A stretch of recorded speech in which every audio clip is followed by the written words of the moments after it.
पाल जी भगवान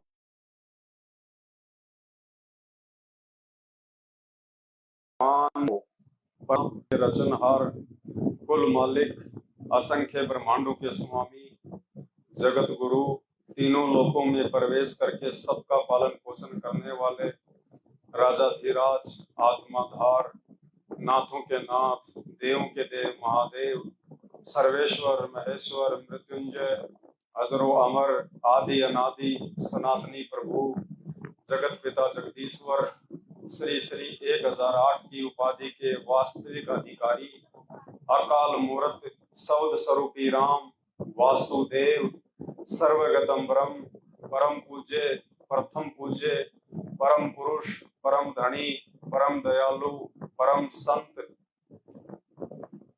अल्लाह अकबर, अल्लाह ताला, जगत के तारणहार, जगत के मुक्तिदाता, जगत के जगन्नाथ, हारे का सहारा, दया निधि, दया के सागर, करुणा सागर, संत श्रोमणी सतगुरु रामपाल जी भगवान के चरण कमल में हम सभी भाई बहनों का अनंत कोटि दंडवत प्रणाम।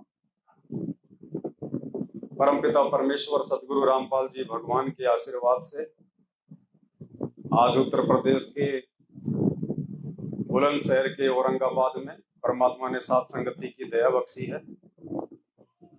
और ये थोड़ा सा समय है हम भाई बहनों के पास में, ज्यादा समय नहीं बचा है, क्योंकि जो परमात्मा ने काम करना था ज्ञान आधार से दुनिया को समझाने का, वो काम भी परमात्मा का पूर्ण हो चुका है। हालांकि ज्ञान से दुनिया को समझाने का काम परमात्मा का 2014 में ही समाप्त हो चुका था। 2014 के बाद से आज वर्तमान समय तक ये समय परमात्मा ने दुनिया को अपनी तरफ से दिया है, क्योंकि परमात्मा दयालु होता है और रहम दिल होता है। एक मौका और दिया परमात्मा ने सभी प्राणियों को कि लोग समझ जाएं, और छोटे छोटे परमात्मा ने प्राकृतिक झटके भी दिए सभी को। जैसे 2 साल पहले ये कोरोना वायरस आया था, परमात्मा ने एक झटका दिया लोगों को संभलने के लिए, समझने के लिए।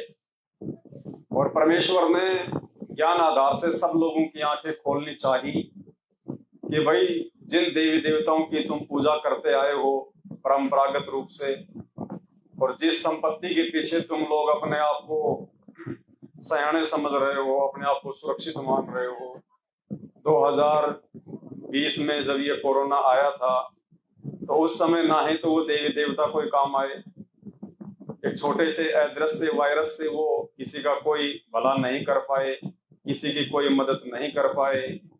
सरकारों ने भी हाथ खड़े कर लिए, लोगों को 2-3 महीने के लिए घरों में कैद रहने के लिए विवश कर दिया। किसके घर में राशन पानी है, कौन बीमार है, सरकारों को किसी से कोई लेना देना नहीं। एक झटका दिया परमात्मा ने। डॉक्टर आज तक उस वायरस का कोई जो है इलाज वगैरह नहीं ढूंढ पाए। जिसने मरना था मर गया, जिसने बचना था वो बच गया। तो परमात्मा ने दुनिया वालों की आंखें खोलनी चाहिए थी एक छोटा सा झटका देके कि भाई तुम जीव हो, तुम एक सामान्य प्राणी हो, और तुम्हारी किसी भी प्रकार की कोई औकात नहीं है। जब तक तुम्हारे पास तुम्हारे पूर्व जन्मों की भक्ति है, तुम्हारे पुण्य है, तब तक तुम्हारा ये हाड़मास का पुतला चल रहा है। अन्यथा जिस दिन ये सांसें पूरी हो जाएंगी, तुम्हें ना कोई बचा पाएगा, ना तुम रह पाओगे, चाहे तुम कितने भी यत्न क्यों ना कर लो। लेकिन फिर भी लोगों की आंखें नहीं खुली।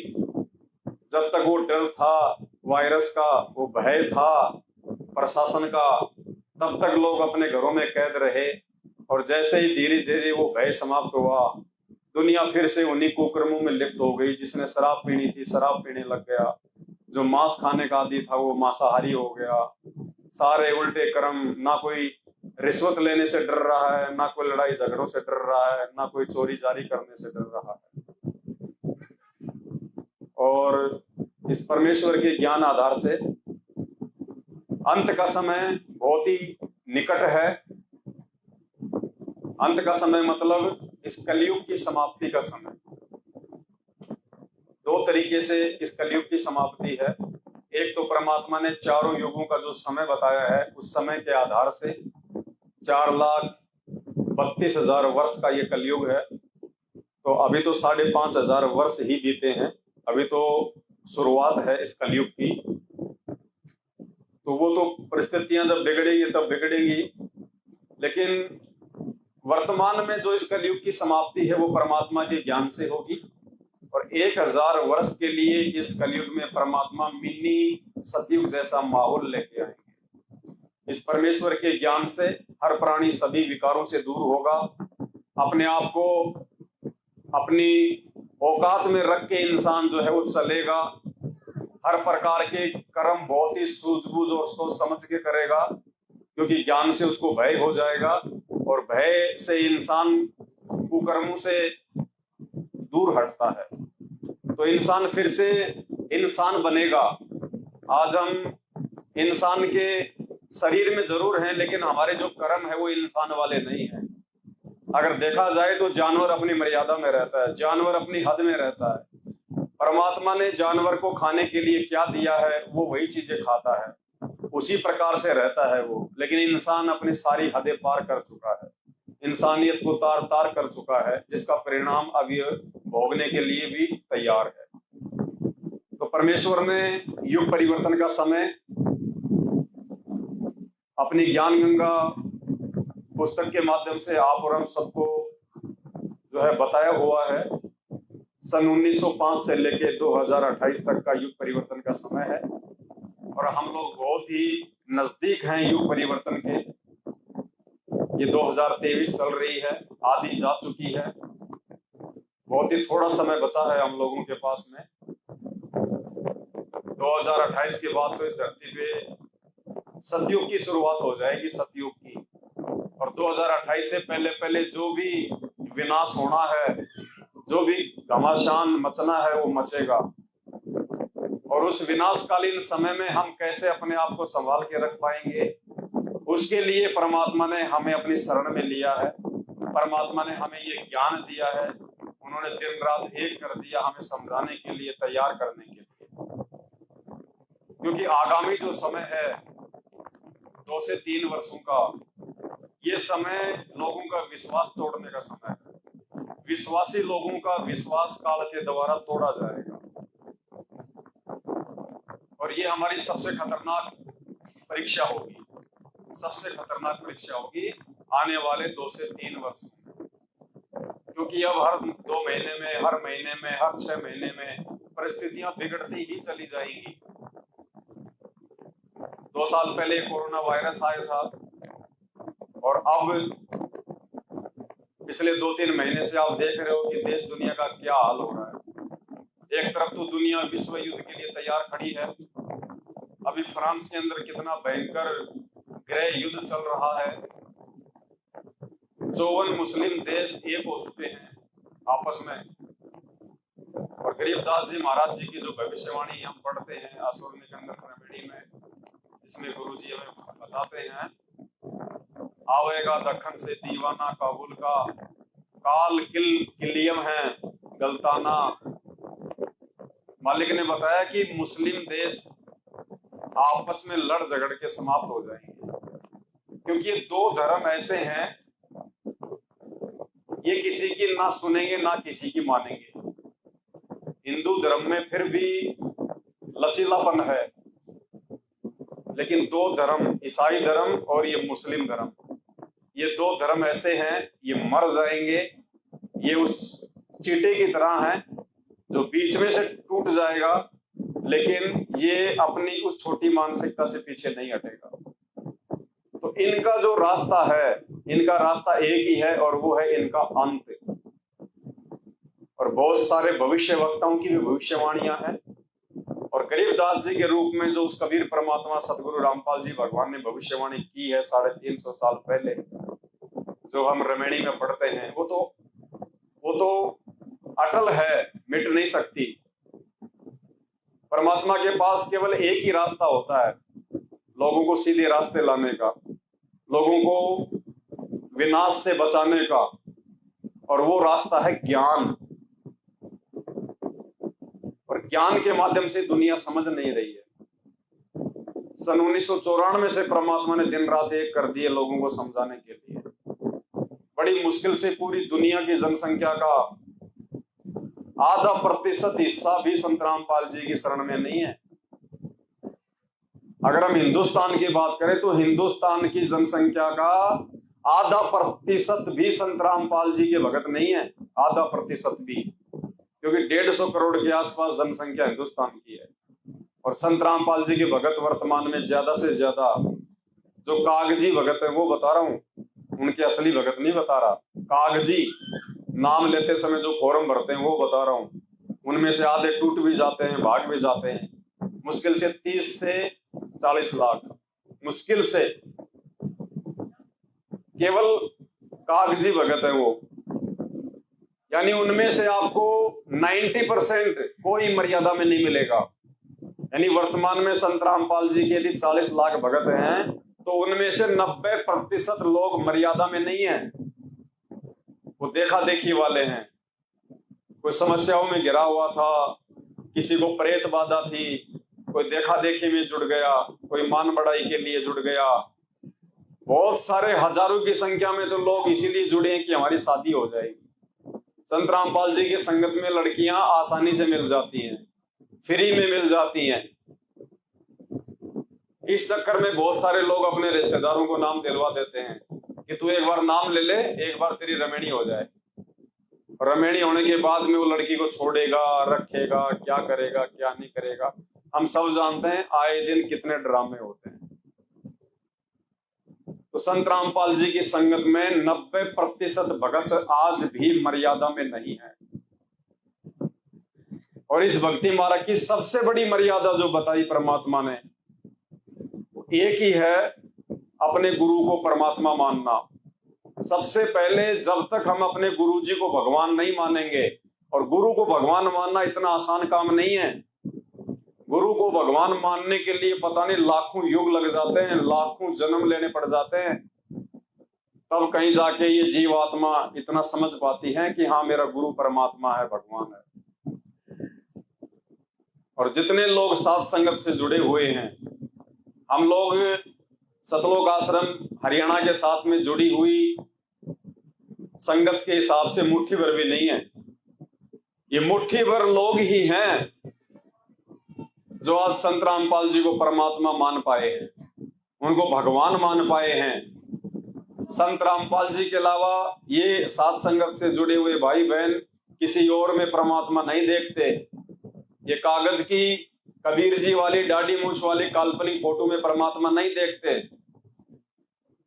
ये अपने गुरु में परमात्मा देखते हैं। केवल मुट्ठी भर लोग संत रामपाल जी को जान पाए हैं, पहचान पाए हैं। बाकी पूरी की पूरी संगत आज भी देखा देखी में चल रही है, और इसी का नतीजा है आप सबके सामने है। आए दिन उन लोगों की अकाल मौत भी हो रही है।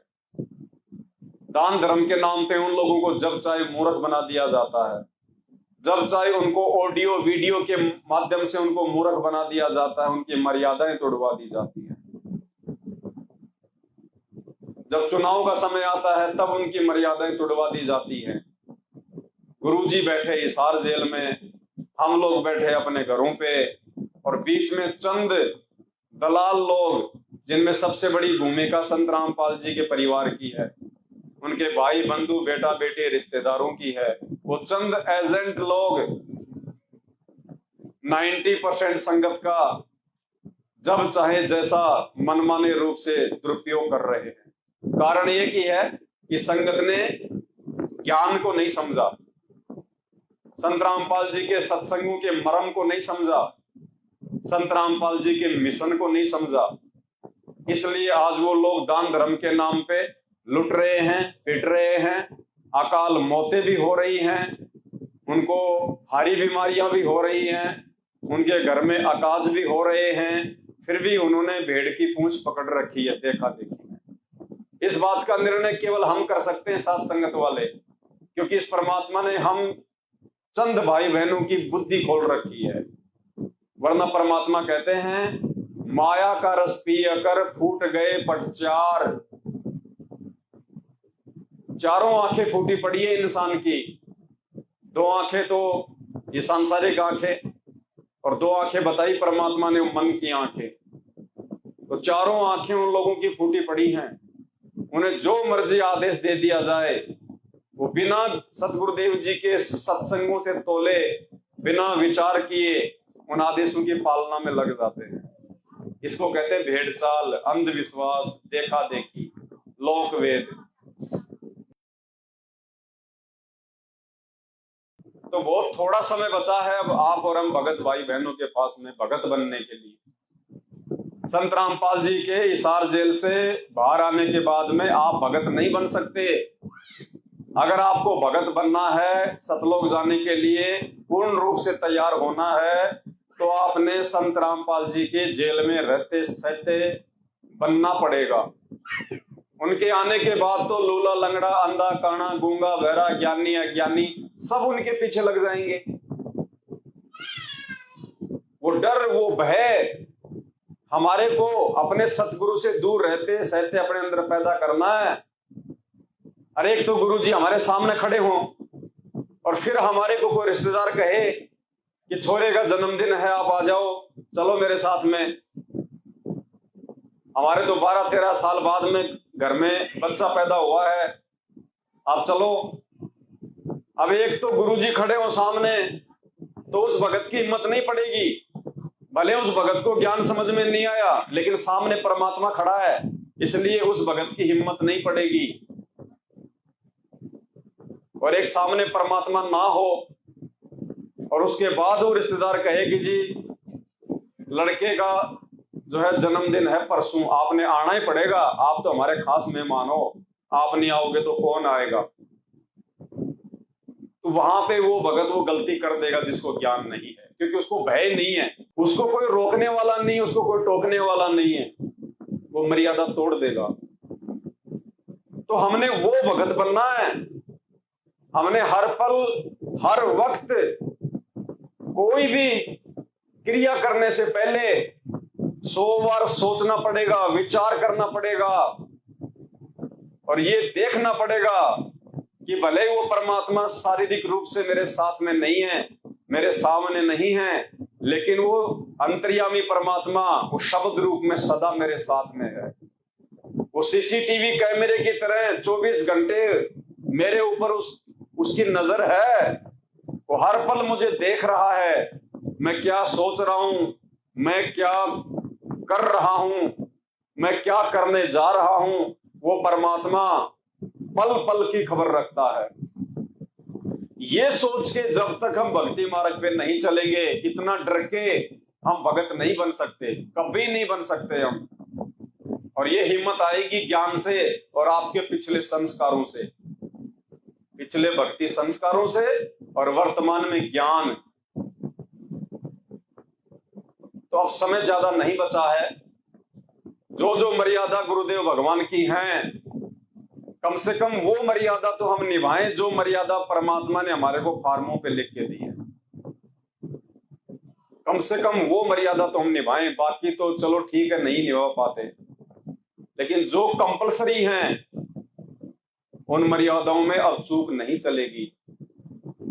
परमात्मा निर्मोही होता है, परमात्मा पक्ष और विपक्ष से दूर होता है, निष्पक्ष होता है।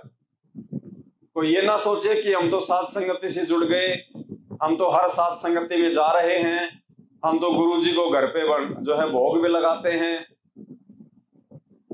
परमात्मा ये सब नहीं देखेगा। इन सब का भी लाभ आपको उसी समय मिलेगा जब सबसे पहले आप मर्यादा में रहोगे, वरना ये भोग लगाने का, साथ संगति में आने का, इनका भी किसी प्रकार का कोई लाभ नहीं है। तो भाई और बहनों, अब संभलो, समय नहीं है।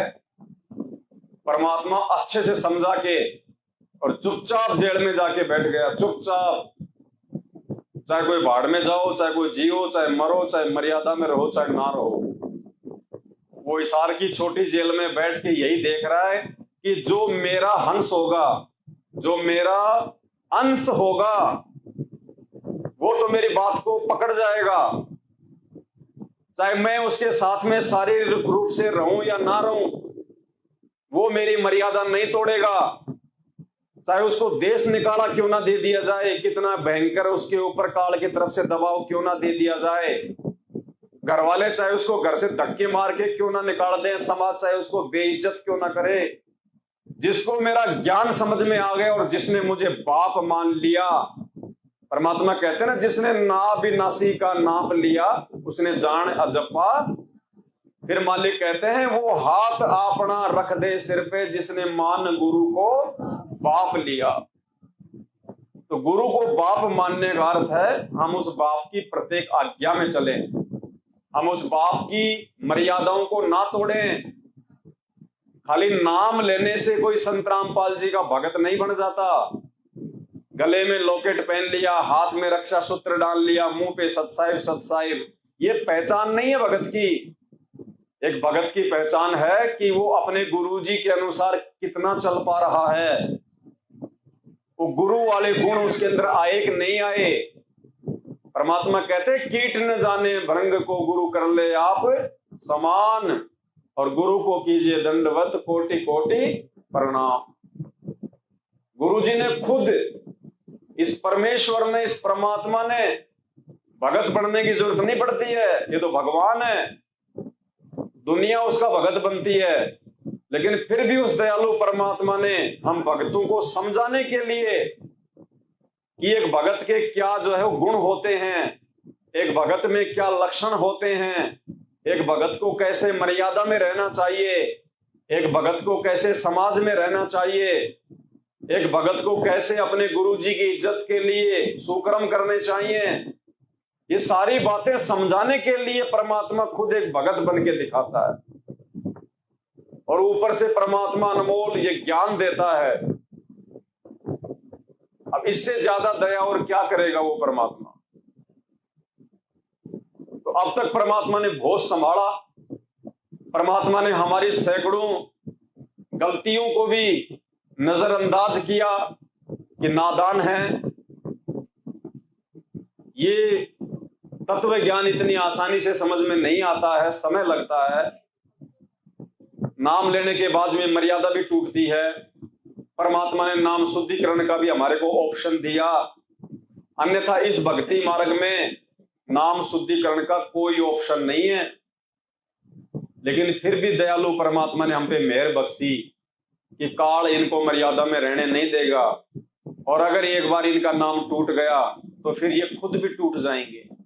इसलिए परमात्मा ने हमारे को हिम्मत देने के लिए, हमारे को संभालने के लिए ये नाम शुद्धिकरण की व्यवस्था की है, वरना इस भक्ति में नाम शुद्धिकरण की कोई व्यवस्था नहीं है। और उसके बावजूद भी यदि हम आंख नहीं खोलेंगे गुरुदेव भगवान के इतने प्रयासों के बाद भी, तो फिर परमात्मा हमसे रुष्ट हो जाएगा। और एक बार यदि ये भगवान नाराज हो गया तो ना जाने कितने युग बीत जाएंगे, फिर कितने युग, क्योंकि हम परमात्मा को नहीं पकड़ते, ये परमात्मा हमें पकड़ता है। हम तो नादान हैं। गुरुजी कहते हैं बच्चा आगे आगे दौड़ता है, भागता है, माँ बाप उसको पीछे से पकड़ते हैं। तो ये हमारा कोई परम सौभाग्य है, कोई असंख्य युगों के हमारे संचित भक्ति कर्म है जो इतने जमा हो गए, इतने जमा हो गए, जिनके प्रतिफल में इस परमात्मा ने खुद आके हमारा हाथ पकड़ा। अरे 8.5 अरब की जनसंख्या है पूरी दुनिया की। 100 साल की उम्र में तो आप जी काउंट में नहीं कर पाओगे, अगर 1 2 3 4 के हिसाब से करोगे तो 100 साल की उम्र तक तो इंसान काउंट भी नहीं कर पाएगा। 8.5 अरब की जनसंख्या है। 8.5 अरब की जनसंख्या में से परमात्मा ने, वो चाहे तो ये तो 1 सेकंड में सबको अपनी शरण में ले ले।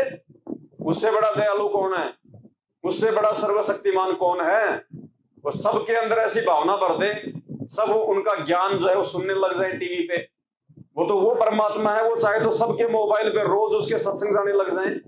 वो सर्वशक्तिमान परमात्मा है, वो चाहे तो नाम लेने की उमंग भर दे, लाइन लग जाए लोगों की नाम लेने के लिए, जैसे फ्री का राशन लेने के लिए लगती है। लेकिन परमात्मा ऐसा नहीं करता। उसके पीछे बहुत बड़ी जो है उनकी वजह है, और वजह ये है कि हमने सतलोक में जो गलती की थी, क्योंकि परमात्मा आत्मा को हमेशा स्वतंत्र रखता है। आत्मा को परमात्मा ने कभी भी बांध के नहीं रखा। ये परमात्मा उस काल की तरह जो है प्रेशर नहीं डालता। सतलोक में भी आत्मा स्वतंत्र थी, मन मर्जी की मालिक थी। तभी तो हमारी आस्था उस काल के ऊपर हो गई। जब वो तपस्या कर रहा था तभी तो हम उसके ऊपर आसक्त हुए, क्योंकि हम स्वतंत्र थे। परमात्मा ने हमारे को बांध के नहीं रखा हुआ था, लेकिन परमात्मा ने हमारे को सूचित बहुत किया, आगाह बहुत किया। लेकिन हम लोग नहीं माने, क्योंकि हम भगवान से अपरिचित थे, हम परमात्मा से अपरिचित थे। सतलोक में भी हम उस परमात्मा को उस दृष्टि से नहीं देख पा रहे थे, हम उनकी पहचान नहीं कर पा रहे थे, तभी तो हम धोखा खा गए। तो परमेश्वर ने अपनी पहचान करवाने के लिए, भगवान की महिमा समझाने के लिए परमात्मा ने झटका दिया और हमारे को इस जेल में भेजा। यहाँ पे ये सतलोक की जेल है, 21 ब्रह्मांड। उस सतलोक में जब कोई गलती करता है तो उसको इस जेल में भेज दिया जाता है। जैसे यहाँ कोई गलती करेगा तो यहाँ की जो तिहाड़ जेल बनी हुई है, हर स्टेट में जेल बनी होती है ना, कि समाज में अगर कोई भी गलती करेगा तो उसको जेल भेज दिया जाता है, उसको सजा के लिए। तो 21 ब्रह्मांड जो है ये जेल है, ये सजा का क्षेत्र है। यहाँ पे वो परमात्मा सजा देने के लिए उन आत्माओं को भेज देता है जो आत्मा सतलोक में बिगड़ जाती है। तो जेल से तो हर आदमी की बाहर निकलने की इच्छा होनी चाहिए, लेकिन जेल में भी जब कोई आदमी ज्यादा लंबे समय तक रह लेता है तो उसको जेल भी अपना जो है वो घर सा लगने लग जाता है। कैदियों के साथ में यारी दोस्ती हो जाती है, पुलिस वालों के साथ में जानकारी हो जाती है, तो उसको अपना वो घर सा लगने लग जाता है। इतनी आसानी से फिर वो जेल भी नहीं छोड़ता। तो भाई और बहनों, ये ज्ञान परमात्मा ने इसीलिए दिया कि हमारी आस्था इस जेल से हटे। यहां हाँपना कुछ भी नहीं है, कुछ भी। अब जैसे गुरुजी कहते हैं कि तुम किसी होटल में ठहरे, रात को तुमने 5,000 रुपये जमा करा दिए, तुमको एक कमरा मिल गया और तुमने होटल में कमरा ले लिया। अब तुम वहां पे फ्रिज भी काम में लोगे कमरे का, तुम उस कमरे की एसी और पंखा भी काम में लोगे, उस कमरे की टेबल कुर्सी टीवी भी तुम काम में लोगे, क्योंकि तुमने उसको पैसे दिए। लेकिन गुरुजी ने बताया जब तुम कमरा खाली करते हो सुबह, तो ना तो तुम्हारी वो टीवी में कोई आस्था बनती कि ये मेरा है, ना वो फ्रिज में आस्था बनती, ऑटोमेटिक नहीं बनती। क्यों? क्योंकि हमारे को ज्ञान से और हमारे को अंदर से इस बात का पता है कि ना ये होटल मेरा है, ना ये कमरा मेरा है, ना ये टीवी मेरा है।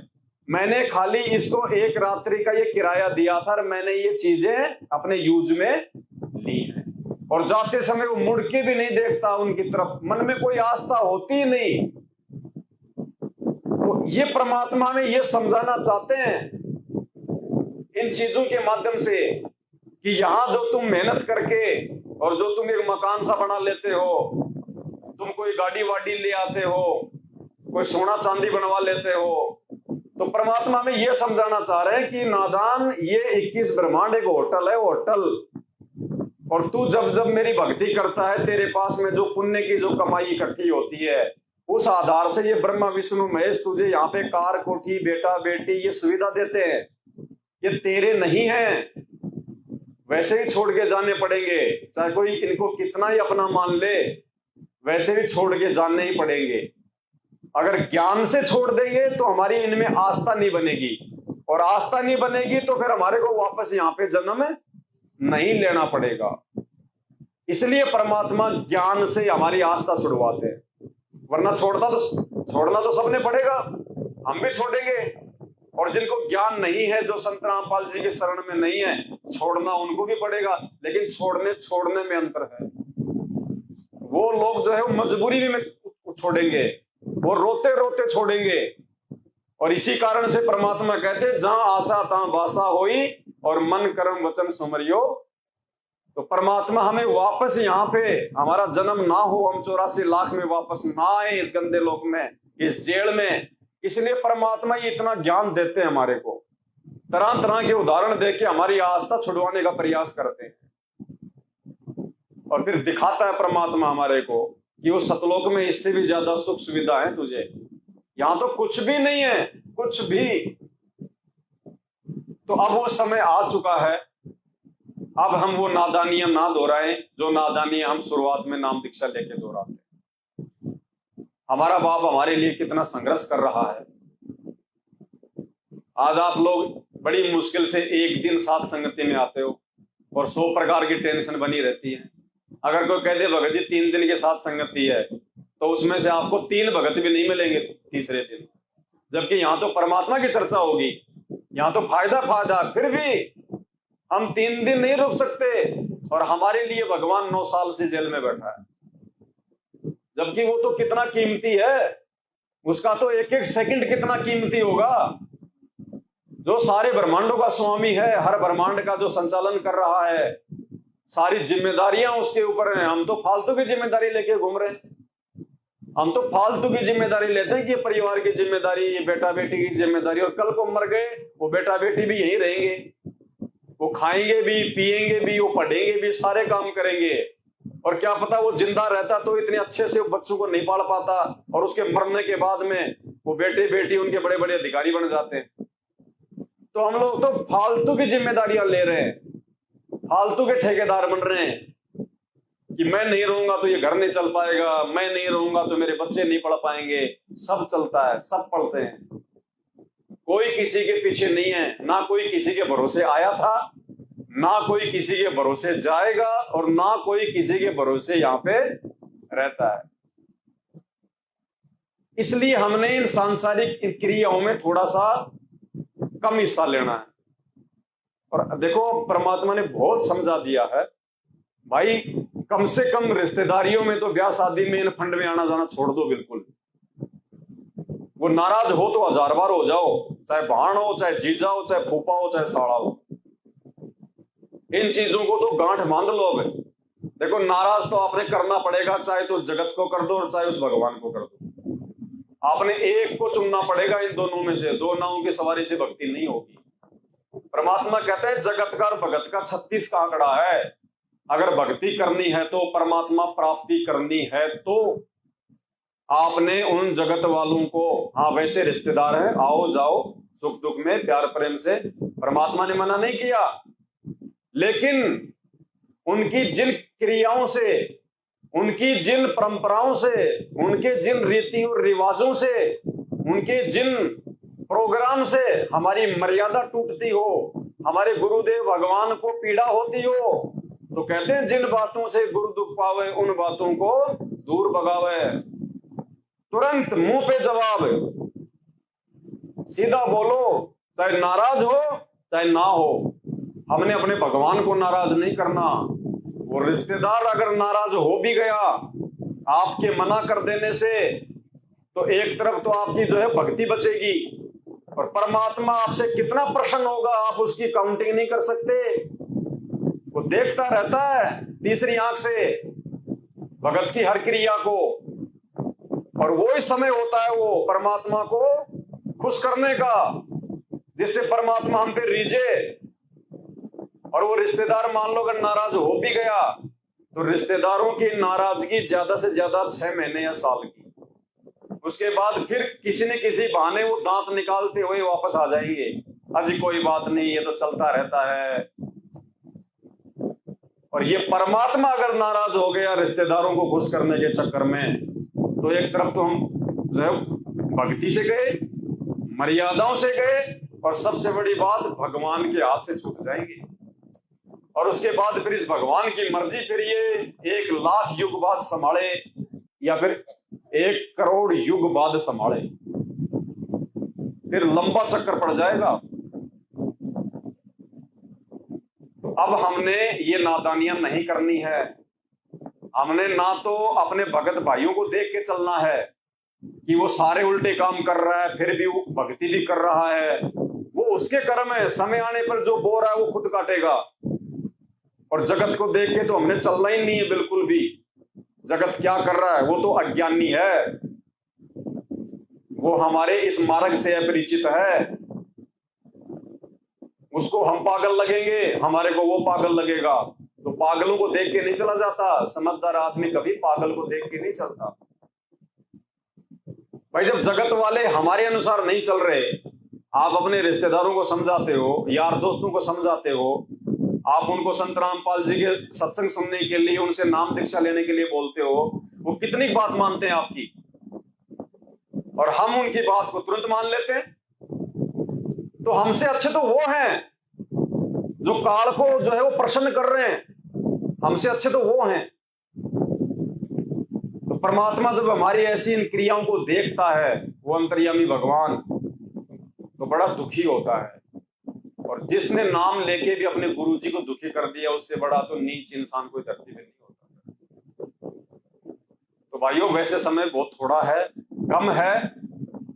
सतलोक आश्रम मैनेजमेंट हरियाणा के पीछे जुड़ी हुई संगत का तो क्या बुरा हाल होगा, अच्छे से पता है, क्योंकि वो मर्यादा में नहीं है, वो गुरु को परमात्मा नहीं मानते, उनकी केवल बैटरी चल रही है, भक्ति नहीं चल रही उनकी।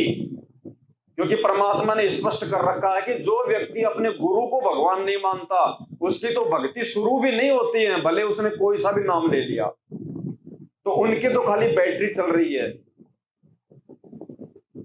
और आने वाले समय में जब परिस्थितियां बिगड़ेंगी, तब क्या उनका हाल होगा, वो सब कुछ जो है वो दिखाई दे रहा है। और हम भी यदि उन्हीं की तरह करेंगे, फिर परमात्मा नाराज हो जाएगा। एक मिशन लेके आया है परमात्मा, और अपने मिशन के लिए परमात्मा अपनी विशेष आत्माओं को चुनता है। और परमात्मा ने सात संगति से जोड़ के आप और हम सभी भाई बहनों को चुना है।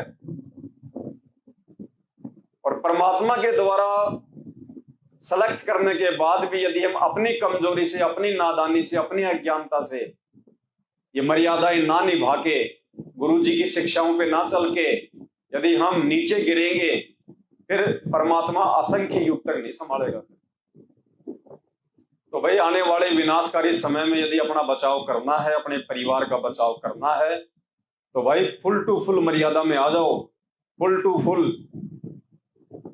परमात्मा ये नहीं देखता कि मुझे 1 करोड़ लेके जाने हैं, मुझे जो है वो जहाज के जहाज भर के लेके जाने हैं, नहीं। 4 युग बीत चुके हैं लगभग, आज तक सुना कभी एक भी भगत गया हो सतलोक, एक भी? ये विचार किया करो इन बातों पे। सतयुग, त्रेता, द्वापर और ये कलयुग चल रहा है। आपने इतने सत्संग सुन लिए गुरु जी के, एक आत्मा ऐसी बता दो, एक आत्मा का नाम बता दो जो सतलोक चली गई हो।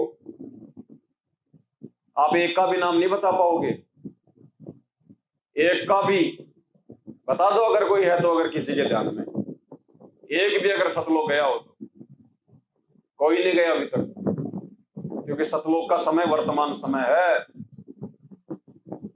परमात्मा जिनको लेके गए, उन सबको अपना गवाह बनाया, उन सबको वापस यहीं छोड़ दिया, और उन रूप में खुद वो परमात्मा थे। दूसरा तो जब तक अधिकारी नहीं हो जाएगा, सतलोक में पैर ही नहीं रख सकता, पैर ही नहीं रख सकता जीव। और जो जो रूप थे, धर्मदास जी का रूप, मलुकदास जी का रूप, दादू जी का रूप, गरीबदास जी का रूप, गीसा जी का रूप, ये सारे रूप उस कबीर परमात्मा के स्वयं के थे। इसलिए स्वयं परमात्मा गया उन रूपों में, एक भगत की भूमिका में, आप और हमारे को समझाने के लिए वर्तमान में, कि इनको विश्वास हो कि परमात्मा जो है वो किसी को लेके गया था। क्योंकि भगवान की बात तो कोई मानता नहीं, तो भगवान अपने से अन्य एक दूसरा रूप बनाता है जीव का, क्योंकि हम जीव है ना। भाई कुत्ता तो जो है कुत्ते की भाषा ही समझेगा, तो परमात्मा एक जीव का रूप बनाता है, डबल रोल करता है मालिक, और फिर उनको वो सतलोक लेके जाता है, सारी व्यवस्था दिखाता है, फिर वापस आके परमात्मा उनसे वो ग्रंथ लिखवा देता है। नानक जी से लिखवा दिया, गरीबदास जी से लिखवा दिया, धर्मदास जी से लिखवा दिया, मलुकदास जी से लिखवा दिया, गीसा जी से लिखवा दिया। ये जीव नहीं थे, ये कोई संत नहीं थे, खुद ये परमात्मा के रूप थे। तो तो इनका तो क्या सतलोक जाना और क्या आना, क्योंकि ये तो मुक्त है, ये सब एक को लेके गए परमात्मा। हजरत मोहम्मद को, वो जीव था, उसको परमात्मा वास्तविक सतलोक में नहीं ले गए, उसको परमात्मा ने केवल मिनी सतलोक तक दिखाया, जो इसी काल के लोक में है। हजरत मोहम्मद को परमात्मा मिनी सतलोक में ले गए थे। एक सत्संग में कहा गुरुजी ने, उसको असली सतलोक में नहीं लेके गए, क्योंकि मालिक को पता था ये टिक ही नहीं पाएगा। वो तो लेके जाने से पहले भी परमात्मा को इस बात का मालूम था कि ये वहां नहीं टिकने वाला, क्योंकि नीचे लाखों इसके भगत हो चुके हैं, इसकी वाहवाही हो रही है, ये मान बढ़ाई में फूला नहीं समा रहा, ये सतलोक में नहीं टिक पाएगा। इसलिए परमात्मा ने हमें एक एग्जाम्पल दिया कि लेके जाने को तो भगवान सबको लेके जा सकता है। अरे सतलोक से भी तो उस भगवान ने हम सबको यहां भेजा है। 21 ब्रह्मांड परमात्मा ने सतलोक से अलग कर दिए और विमान की तरह उस परमात्मा के आशीर्वाद से यहां आके 16 संख्या कोस की दूरी पे टिक गए। तो सतलोक में बैठे बैठे परमात्मा ने जिस 21 ब्रह्मांड को यहां भेज दिया, क्या वो परमात्मा सतलोक में जो है बैठा बैठा के 21 ब्रह्मांड वापस नहीं ले सकता? लेकिन हजरत मोहम्मद के माध्यम से परमात्मा ने हमारे को एक मैसेज दिया है कि जब तक तुम पूरी तरह से ज्ञान से परिचित नहीं हो पाओगे, तुम सतलोक में नहीं टिक पाओगे। ये उदाहरण दिया परमात्मा ने हजरत मोहम्मद के माध्यम से कि पहले ज्ञान को समझो, अच्छे से भक्ति को समझो, और जो तुम्हें जो मंत्र दिए जाते हैं तुम उनकी साधना करो, फिर तुम सतलोक में टिक पाओगे। तो ये गोल्डन चांस है वर्तमान में, और ये चांस केवल साध संगति वालों के पास में है। अभी तो नॉर्मल लग रहा होगा हमें, लेकिन अब जैसे जैसे परिस्थितियां बिगड़ेंगी ना, अब देख रहे हो आप क्या हो रहा है। एक तरफ तो पूरा विश्व तीसरे विश्व युद्ध के लिए तैयार हो रहा है, दूसरा ये प्राकृतिक आपदाएं शुरू हो चुकी हैं। अभी तो सूक्ष्म रूप है, अभी तो शुरुआत है। थोड़ी सी बारिश क्या हुई, क्या हाल हो गया देख लो। हिमाचल का, उत्तराखंड का, महाराष्ट्र में बाढ़ आ रही है, गुजरात में बाढ़ आ रही है, और कल राजस्थान के जोधपुर में आ गई बाढ़, और जगह जगह भयंकर बरसात हो रही है। पंजाब का देख लो क्या हाल हो गया, किसान आत्महत्या कर रहे हैं, खेतों के नक्शे मिट गए, इतना पानी हो गया खेतों के नक्शे मिट गए।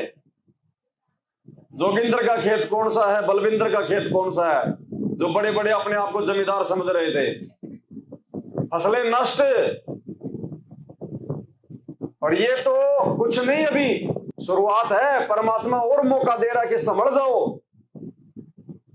अगर एक बांध टूट गया ना, एक बांध, और परमात्मा ने संकेत किया हुआ है भाखड़ा नांगल बांध के विषय में। एक सत्संग में गुरुजी ने कहा कि हमने सुना है कि भाखड़ा नांगल बांध इतना बड़ा बांध है हमारे हिंदुस्तान में, अगर वो टूट जाए तो ये आपका पंजाब, हरियाणा, दिल्ली, इनका तो नामो निशान मिट जाएगा, और पूरे देश में कमर तक पानी भर जाएगा। इतना पानी है उस बांध में, भाखड़ा नांगल बांध में, जो दुनिया का सबसे बड़ा बांध है। तो अभी ये दिल्ली जो डूबी है, लाल किले तक, यहां तक पानी आ गया। ये तो खाली उस बांध का थोड़ा सा जो पानी है वो छोड़ा गया था। कौन से बांध का? भाखड़ा नांगल का नहीं, एक और दूसरे बांध का, कि कहीं ये टूट ना जाए, उसके दरवाजे खोले गए थे। नदियों में जो है वो पानी छोड़ दिया गया, चारों तरफ की नदियों में। उसके बावजूद भी उस बांध का 2% पानी, जिसने आदि जो है वो दिल्ली को डुबो दिया, मथुरा को डुबो दिया, वृंदावन को डुबो दिया, जिसने पंजाब को डुबो दिया। सोचो अगर छोटे वाला बांध भी टूट गया तो क्या महाप्रलय मचेगी। और संकेत तो परमात्मा ने भाखड़ा नांगल बांध कर रखा है। तो भाइयों और बहनों, ये दुनिया तो मरेगी अपनी मौत, लेकिन हम भगत क्यों मतलब जगत वाली मौत मरे? परमात्मा ने बचाव के तरीके भी बता रखे हैं, वरना दुर्गति तो है निश्चित। तो वो सौभाग्यशाली आत्मा होंगी जो परमात्मा की मर्यादा में रह के और उस विनाशकारी समय में उस परमात्मा का नाम रोशन करेंगी। क्योंकि परमात्मा कहते हैं, कहे कबीर शरण गए मेरी और रक्षा जल और थल की।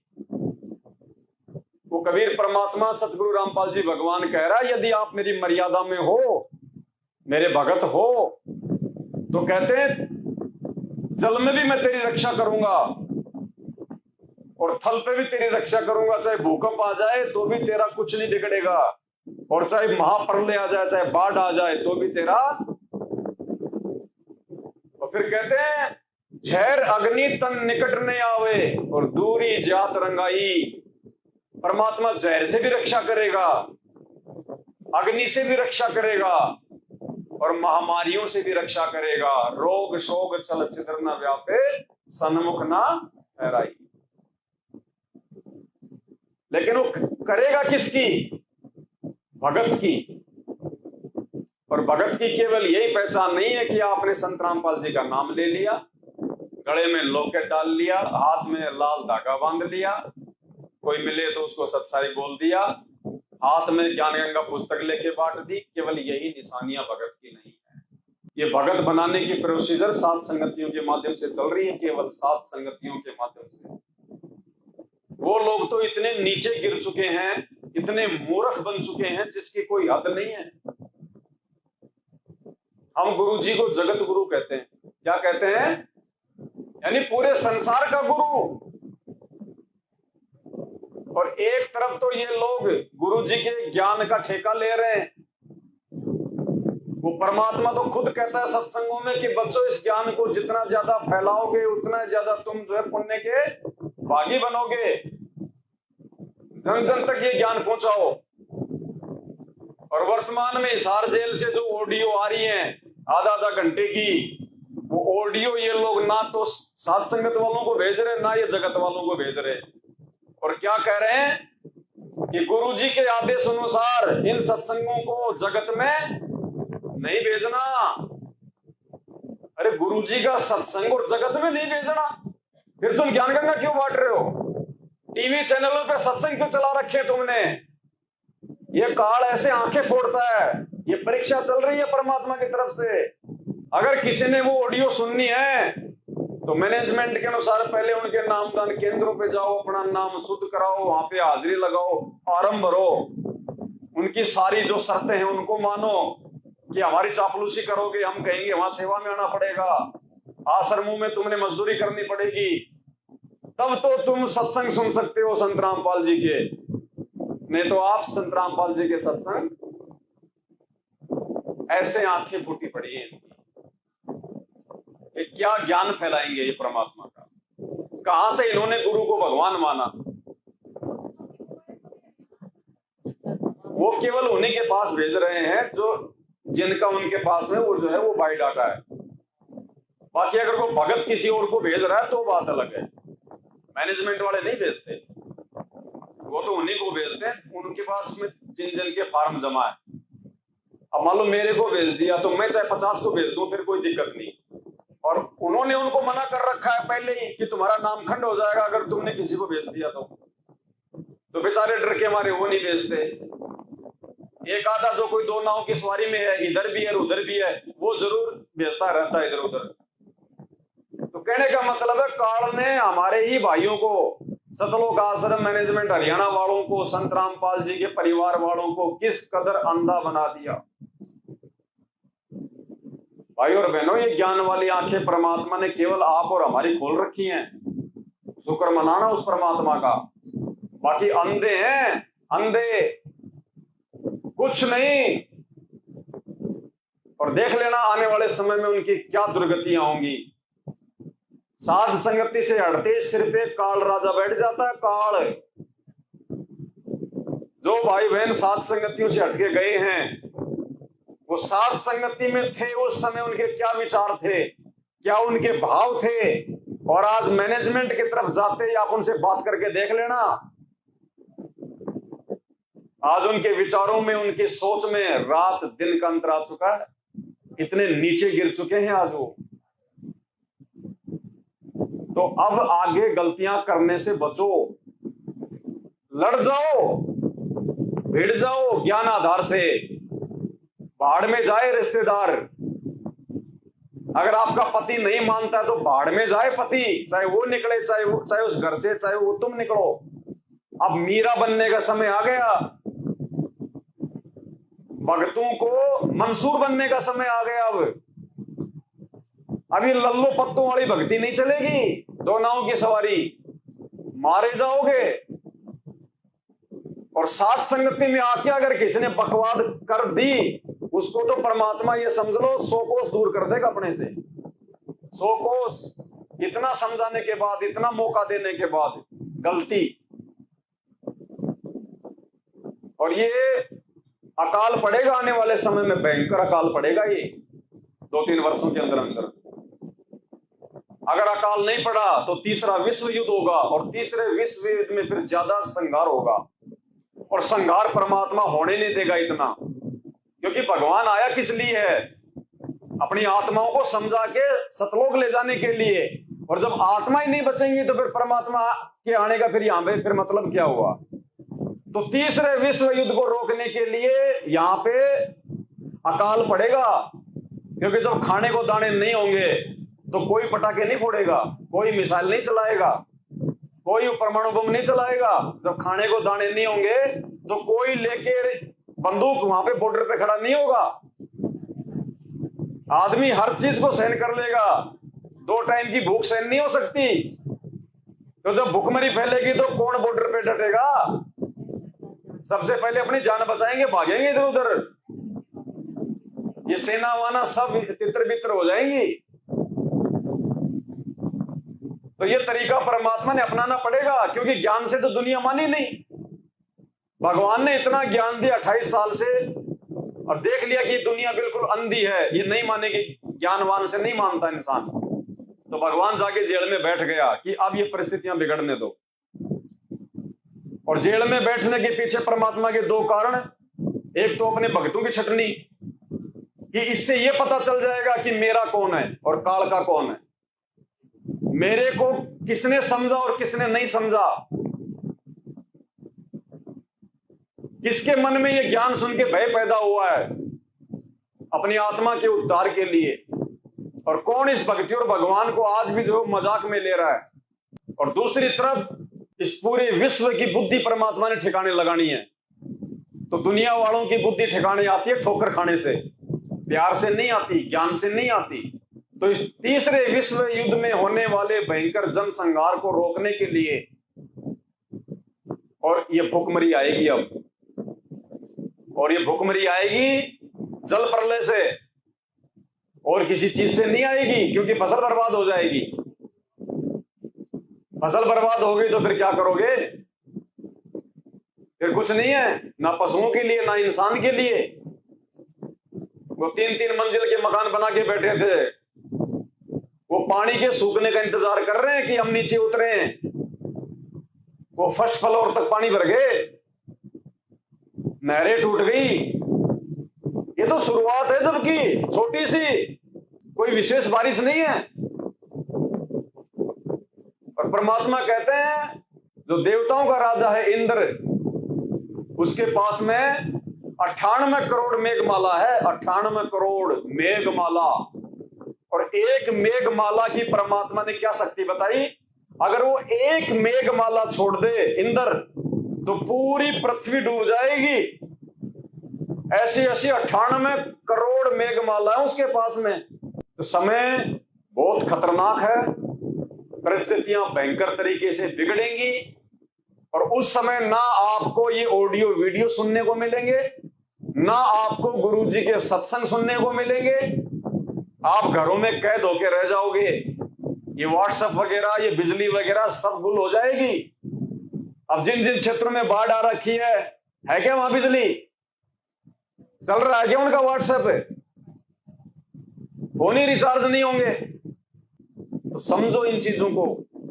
आज से पहले जो गलतियां हो चुकी हैं उनकी परमात्मा को दंडवत करके क्षमा याचना मांग लेना। अगर हृदय से क्षमा याचना मांगोगे तो भगवान दयालु है, माफ करेगा। और उसी दिन से ये सोच लेना कि आज के बाद चाहे मेरी गर्दन क्यों ना कट जाए, लेकिन आज के बाद मैं गुरु जी की एक भी मर्यादा नहीं तोड़ूंगा। चाहे मेरे को ये घर छोड़ना पड़े, चाहे मेरे को ये परिवार छोड़ना पड़े, चाहे अपना काम धंधा छोड़ना पड़े। इतनी दृढ़ता ले आओगे, फिर परमात्मा साथ हो जाएगा। संभालने वाला परमात्मा है, देने वाला परमात्मा है।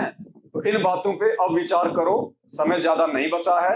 हम मूर्खता ना करें, कम से कम परमात्मा एक उम्मीद है आप और हम भाई बहन साथ संगत वाले उस परमात्मा की एक उम्मीद है। वो सब कुछ देख रहा है, पल पल की खबर है उसके पास में, वो अंतर्यामी है। भले ही लीला वो एक आम व्यक्ति की कर रहा है, एक आम संत की कर रहा है, लेकिन हमने क्या समझना है, हमने उनको कौन से रूप में देखना है, ये आप और हमारे ज्ञान के ऊपर है। 90% संगत ने अपने पैर पे कुल्हाड़ी मार रखी है।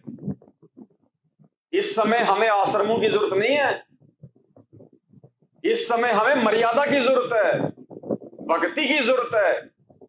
इन पत्थरों का हम क्या करेंगे? हमारा घर आश्रम है। जिस व्यक्ति ने नाम ले लिया, अपने घर पे परमात्मा का दरबार लगा लिया, जहां आरती कर रहा है, मंत्र कर रहा है, दीपक जला रहा है, दंडोत कर रहा है, वो आश्रम है हमारा। हमें और आश्रमों की जरूरत नहीं पड़नी चाहिए, लेकिन उनकी बुद्धि पे काल बैठा है। उन्होंने धर्म को जो है धंधा बना लिया और संगत ने उनका भरपूर सहयोग कर दिया। संगत के भी कर्म फूट रहे हैं, उनके भी फूट रहे हैं। अब देखो, धनाना गांव में आश्रम बना रहे हैं ये लोग, और वहीं धनाना गांव के बच्चों के लिए एक स्टेडियम बना दिया इन्होंने, बैडमिंटन का, खेलकूद का, विश्व स्तर का अंतरराष्ट्रीय बैडमिंटन स्टेडियम बनाया संत रामपाल जी ने। अरे संत रामपाल जी तो जब अपने भक्तों को नाम दीक्षा देते हैं और जब 11 नियम बताते हैं, तो 11 नियमों में एक नियम है कि भक्तों ने ना तो मैच देखना है और ना मैच खेलना है। मैच तो छोड़ो, अगर कोई ताश खेल रहा तो वो भी नहीं देखनी।